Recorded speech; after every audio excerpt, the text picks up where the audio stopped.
Thanks for letting me read that. So again, I'm an addict named Adam, and I love y'all.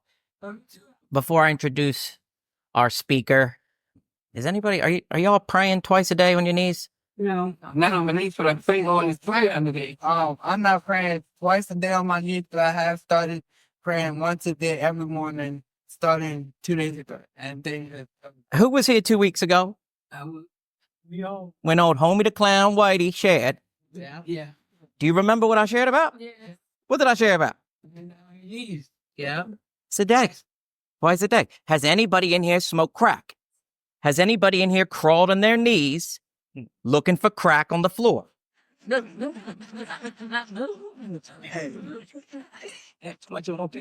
right, look.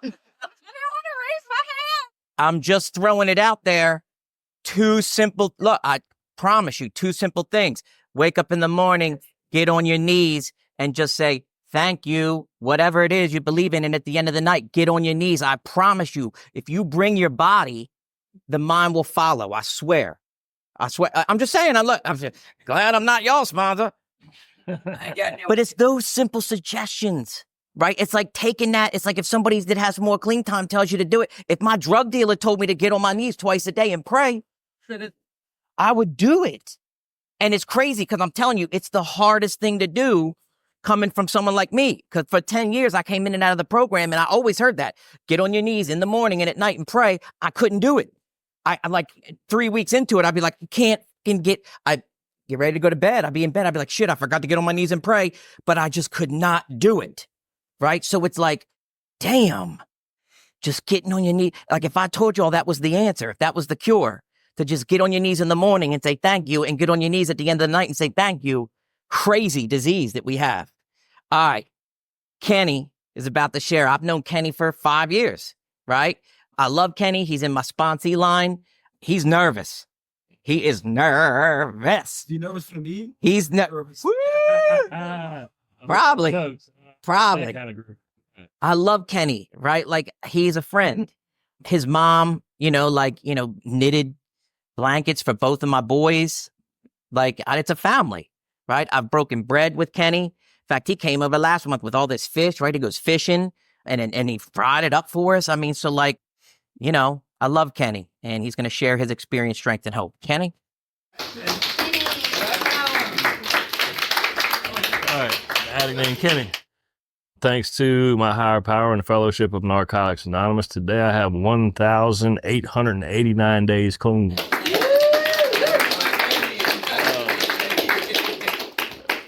I never thought I would get 5 days clean. Never thought that I would get 5 days clean. I'm going to tell you a little bit about how I got here and then what's happened to me since I've been here and then what keeps me here. From a average family, like my family wasn't real fucked up. Mom worked full-time, dad was in the military. So we moved around a lot. And like I always had problems making friends and keeping friends. I would always kind of adapt to my surroundings when we moved, like be the person that I needed to be to fit in with whatever new crowd I was with. Really uncomfortable in my own skin.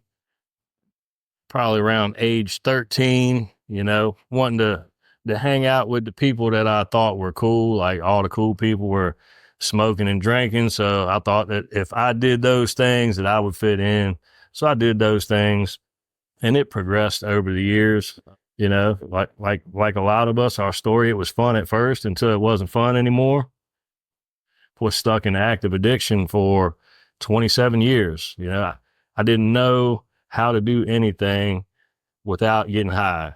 Like if I was having a good day, I had to get high. If I was having a bad day, I had to get high. If we were celebrating, we were getting high. If we were feeling bad, we were getting high. If we were mourning the loss of somebody, we were getting high. The only 2 things that I think I really knew how to do when I got here was get high and work. I always maintained a job because nobody else was going to pay for my dope with me. And like I tried a lot of different things. I tried just on my own will putting drugs down. I tried I'm not going to do this drug right now. I'll do this drug on the weekend. I'm only going to do this. I can't get in as much trouble if I do this. I always found myself, breaking my own rules. I could never control any of it. I could never do anything in moderation. I always wanted more. It didn't matter what drug I was using during any period of time of my active addiction. I couldn't do any of it in moderation.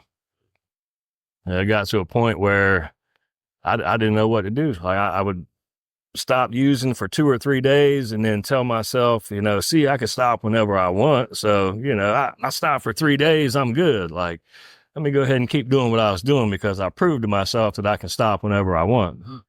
Like I tried, like anytime I got locked up, telling myself when I get out, I'm never going to do that shit again. I'm never going to do that shit again. And the first thing I would do when I stepped foot out the door was call the motherfucking man up like, yo, man, I'm out. What you got?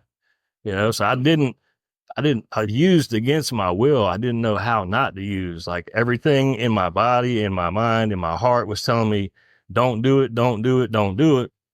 But that's what I knew. That's all I knew how to do. Like I didn't know how to live life without getting high. I tried detox, getting locked up. I tried counseling. Like I finally got to the point where I didn't know what else to do. I'd heard about Narcotics Anonymous. Wasn't sure if it was for me. Like it didn't sound like a good idea when I first started thinking about it. Like how the fuck is going and hanging out with a bunch of junkies going to keep me clean? Like we're going to probably be getting high in the parking lot and shit after the meeting. Like it doesn't really sound like a good idea, but when I finally hit my bottom, I was so broken, I was willing to try anything.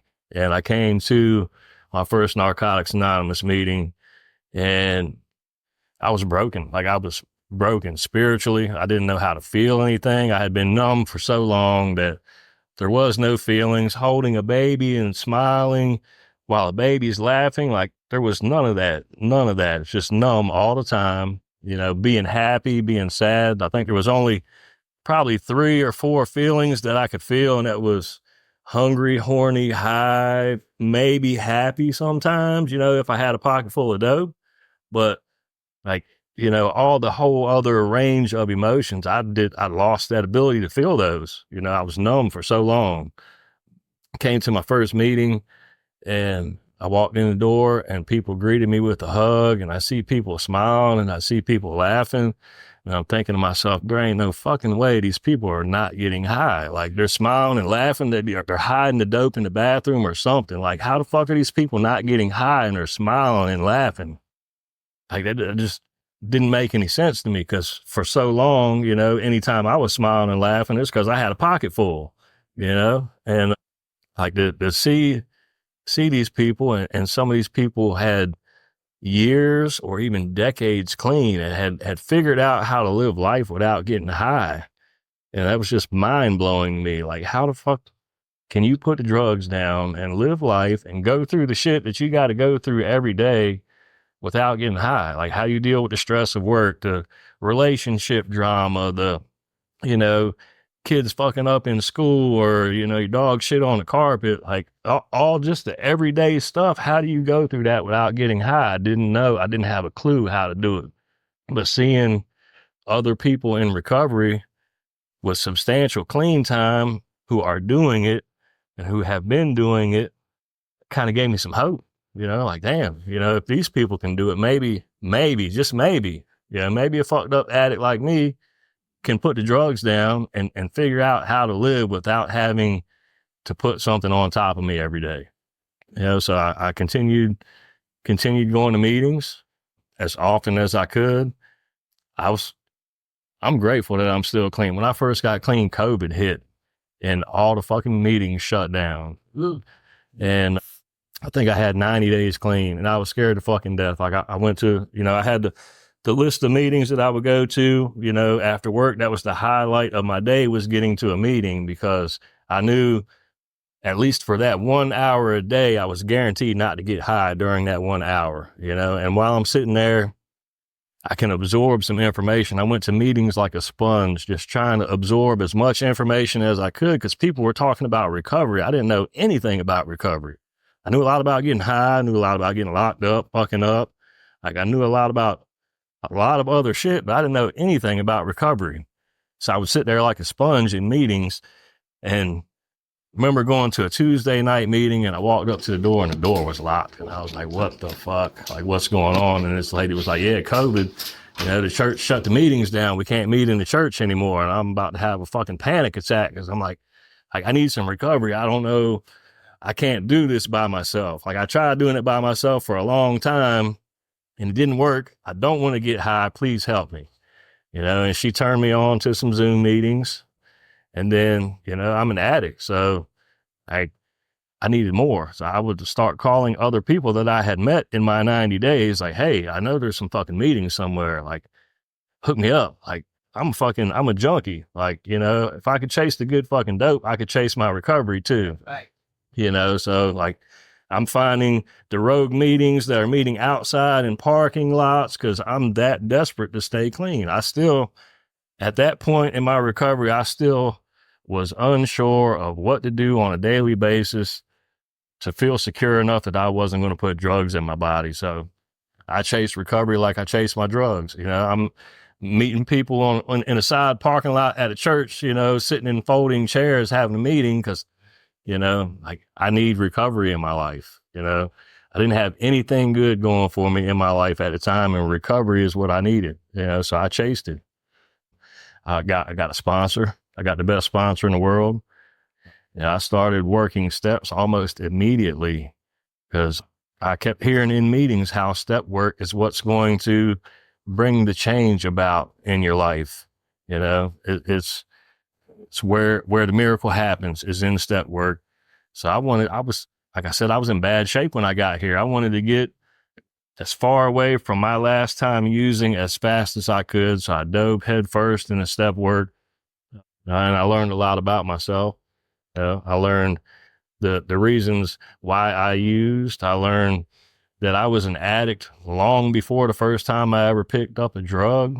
I was an addict the first time I stole a snack cake out of the fucking cabinet as a kid and felt like I got away with something. And I got that really good feeling when I stole that shit and got away with it.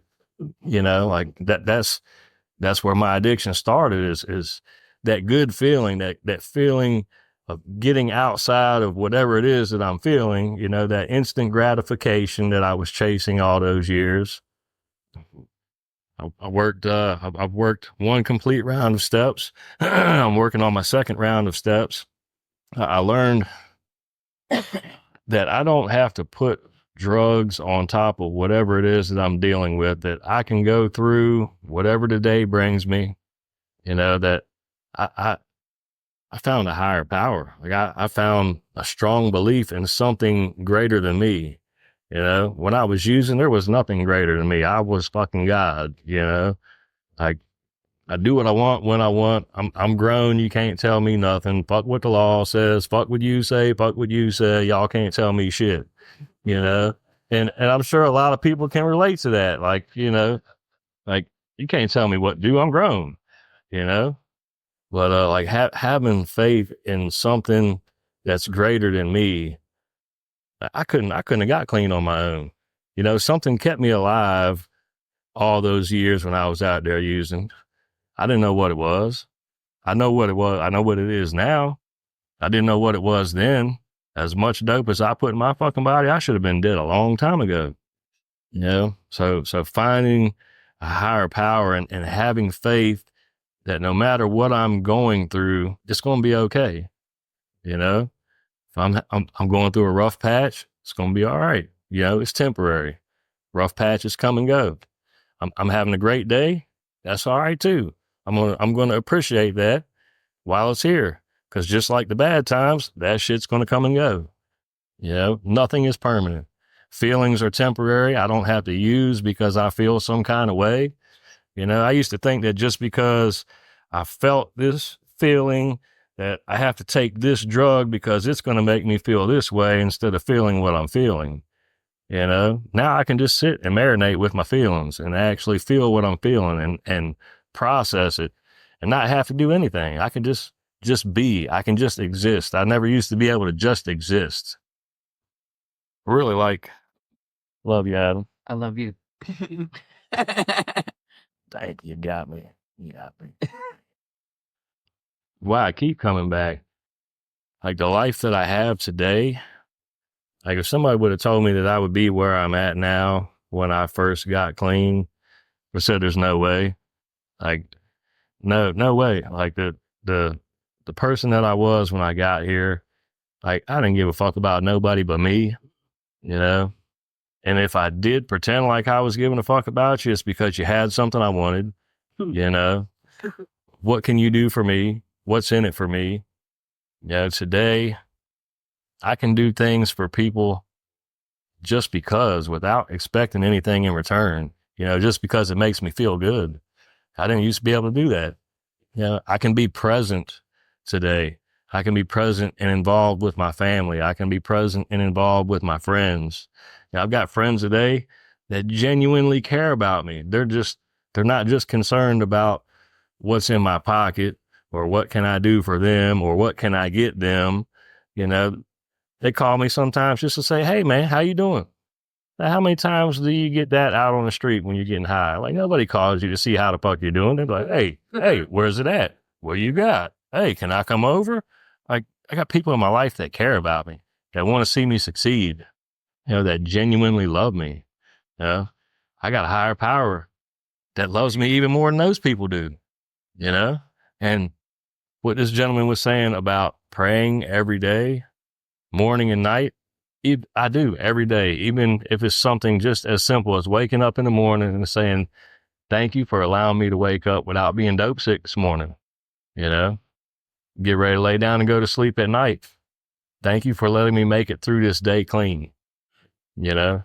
And it could be something as simple as that. You know, I don't have to, when I pray now, it used to be, I did pray when I was using, but a lot of times it was, please God, get me out of this fucked up situation that I got myself in. I swear to God, if I don't do 15 years over this shit, I will never do this again.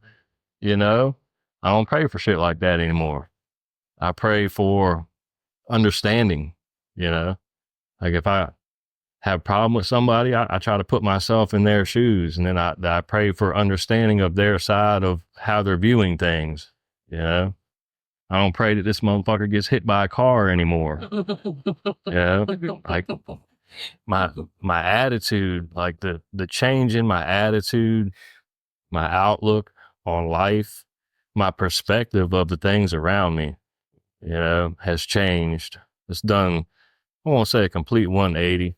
It's getting there though. It's definitely a work in progress. You know, I was told when I got here, we're looking for progress, not perfection. You know, so as long as I try to do better today than I did yesterday, I'm headed in the right direction. You know, and as long as I don't pick drugs up, they can't get in me. You know, like I didn't know that. Like that sounds like something very simple. If I don't pick the drugs up, they can't get in me. You know? Like it's crazy. Cause the things that have changed before I quit smoking, I had a couple years clean before I quit smoking. And I got to the point where I actually didn't shake my empty cigarette pack before I threw it in the trash just to make sure there's no dope in there. You know? Like, I remember always shaking the cigarette pack just to see if there's something in there before I threw it in the trash. And I actually got to the point where I didn't have to do that anymore because I knew there was no fucking dope in there. You know? Like, I don't have to get scared if the man pulls up behind me at a stoplight because I'm legal. I got a driver's license. My shit's got stickers on it. Like, I'm not riding dirty. Like, you know, like I can just like the smallest, simplest things that I'm grateful for. Like I can pull up to a DUI checkpoint and roll the window down and say, hey, officer, like breathe all in their face because I haven't been drinking, you know? Like showing my license, like, yeah, I had that for about 7 years now, you know? Like before it's like, oh shit, like hurry up, turn the other way. Like it's the way my life has changed since coming here. I never could have imagined it, you know, and I continue to stay because I'm an addict, you know. I want more of the change in my life, you know, because even with some clean time, I'm still an addict, you know. I still go overboard with food that tastes good You know, I'll still lay in bed at midnight buying shit on Amazon that I don't need when I should be going to sleep. Like, I still like anything that makes me feel good. I still like instant gratification. But now with some clean time, I can identify when I'm getting carried away with those things, and I can kind of reel it back in a little bit. You know, I didn't used to care. I didn't before. I didn't care. I didn't see myself living past 20 years old. And then once I hit 20, I was like, there's no way I'm going to make it to 30. You know, once I hit 30, it was like, yeah, well, you know, fuck, I made it this far. Might as well keep doing what I'm doing because I'm probably not going to make it to 40. And then I got to 40 and was like, well, fuck, goddamn. Maybe I should do something different because this shit is not working for me. You know, and coming to NA has definitely changed my life. You know, having faith in the program, like the people in the program, I could not have, I tried it a million times to get clean by myself. You know, and I couldn't. You know, it was the people in the program, people like Adam, you know, people sharing experience, strength, and hope with me, you know, motivated me to want to get another day clean. You know, look, when I first got here, I was seeing people with, you know, months clean, and I was like, damn, how they do it. And then I, you know, met people with years clean, and decades clean. I know a lady that's got like 43 fucking years clean, like 43 years. I'm only 46 years old. That lady got clean when I was 3 years old. Like, that's mind blowing to me, you know, to be able to live that long and go through all the things that she's gone through without putting something in her body to deal with it. You know, that gives me hope. You know, that really gives me hope. You know, if somebody else can do it, you know, if I keep doing what they've been doing, you know, if I keep doing what's suggested to me and do the next right thing for the next right reason and not pick up no matter what, like, I stand a pretty good chance of being able to thank God for another day clean when I lay my head on the pillow tonight. All right. Thanks for letting me share. Thanks for sharing.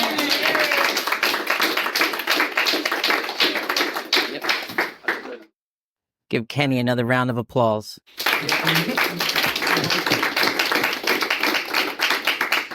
We really connected when he found out that my first addiction was boobies and Cheetos. That's when he was like, oh, me too, boobies and Cheetos. And, you know, look, I'll say this on top of, and one thing about coming and getting clean and changing how I think. And so, yeah, we know people with 41, 42, 43 years. I'm going to tell you now, I know people with 35, 39 years that have gone out. And they're gone. See ya. Like, well, my life was great. I'm sick of this Narcotics Anonymous shit, right? Or how about just recovery shit? I mean, look, I swear to you all right now, the last thing that I want to do is go to a meeting every day, right? Or like leave my house when it's raining. Like, that's the last thing I want to do, you know? And I've never had cancer, but I've heard people compare recovery and meetings and working the steps to like chemotherapy, right? It's like, fuck this, it hurts, it sucks. But they do it to stay alive if you believe that it's a disease, you know? All right, I'm going to open the floor up for y'all if you want to share, okay?